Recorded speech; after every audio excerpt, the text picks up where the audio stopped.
Welcome to Conversations Live. For more than a decade, we've brought you the best in books, entertainment, celebrity interviews, and current events. When the movers and shakers of the world have something to say to you, they say it to us first.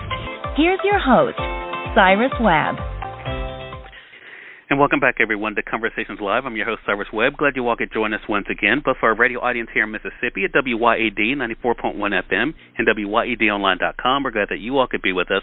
Also, those joining us through our friends at iHeartRadio and Amazon Music Podcast, we're glad you all could be with us as well. But as we've been telling you guys all this month, October is recognized as Breast Cancer Awareness Month, but it's important for us to know there are different types of breast cancer. And today we're talking about Tnbc, which is the most aggressive type of breast cancer that disproportionately affects black women. Here to talk to us more about that, we're excited to welcome Ricki Fairley to our program. She's the CEO and co-founder of Touch, the Black Breast Cancer Alliance, and Stage 3A Tnbc survivor. And we have Dr. Monique with the Grandview Health Penn Cancer Network joining us as well.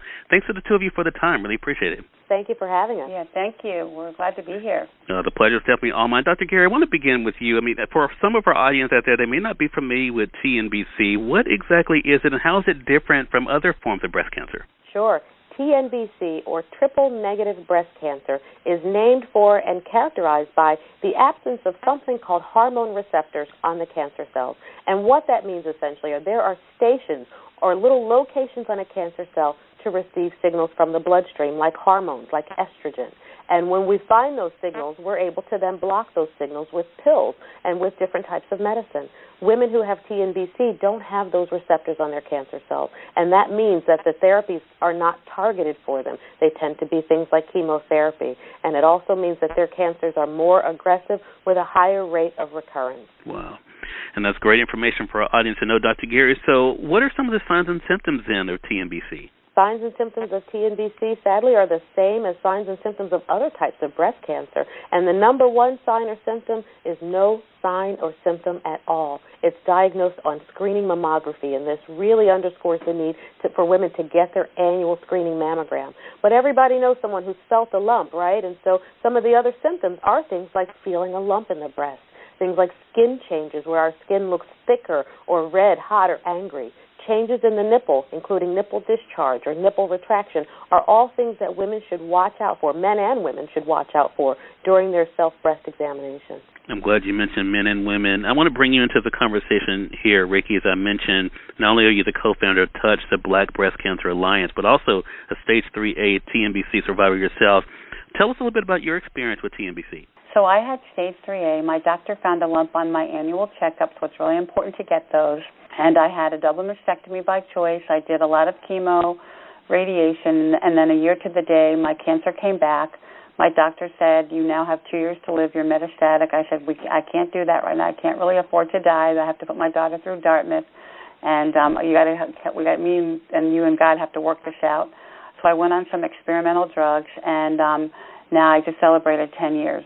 My doctor had given me 2 years to live, and I'm on 10. Wow. So I'm very blessed to be here. Wow. Dr. Gary, can you tell us about how metastatic TNBC is treated and any recent developments when it comes to that? Absolutely. Once TNBC or breast cancer leaves the breast and enters the lymph nodes and enters the remainder of the body, it becomes what we call metastatic.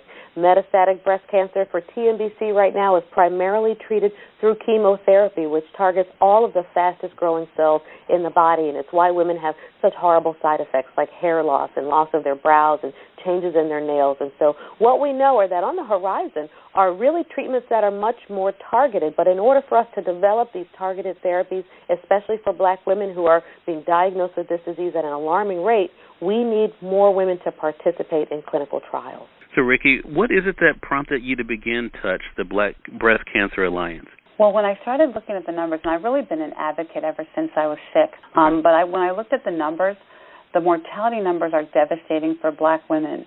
We have a 42% higher mortality rate than white women. Black women like me who've had breast cancer have a 71% higher risk of death. We have a 39% higher recurrence rate. And black women under 35 are getting breast cancer at twice the rate, dying at 3 times the rate. And so I started looking around and saying, why is this happening? And so I started the foundation to bring more science to the conversation for black women. Our bodies are different, and clearly there's a lot of social factors like the social determinants of health, but there's something different about our biology. We're not responding to drugs in the same way, and frankly, we don't really know because we only have about 3% participation in clinical research. So until we get more black bodies in the science, we're going to keep dying, and I wanted to stop it. And that's why we're so glad to be able to have the two of you on our program today. Again, everyone, Ricki Fairley, the CEO and co-founder of Touch, the Black Breast Cancer Alliance, and a Stage 3A Tnbc survivor. And we have Dr. Monique Gary with the Grandview Health, Penn Cancer Network joining us as well. Dr. Gary, where can our audience go for more information? Thanks for that question. For more information, you can go to touchbbca.org, touchbbca.org, where you can find statistics on black breast cancer. You can find information about clinical trials and research. You can find support for breasties, for advocates, and for people who are just wanting to get involved. touchbbca.org. Right, appreciate that. We're going to link that up for our podcast audience as well. Thanks to the two of you for the time and the great work you're doing. Really appreciate it. Thank you for having us, Cyrus. Thanks so much, Cyrus. Hey, the pleasure's definitely on mine, and we thank your audience for tuning in to another great segment of Conversations Live. Part of our News You Can Use segment here at WYAD 94.1 FM and WYADonline.com. Until next time, I'm your host, Cyrus Webb, saying as always, enjoy your day, enjoy your life, enjoy your world. Thank you all for choosing Conversations Live. Now let's go make today amazing. Take care.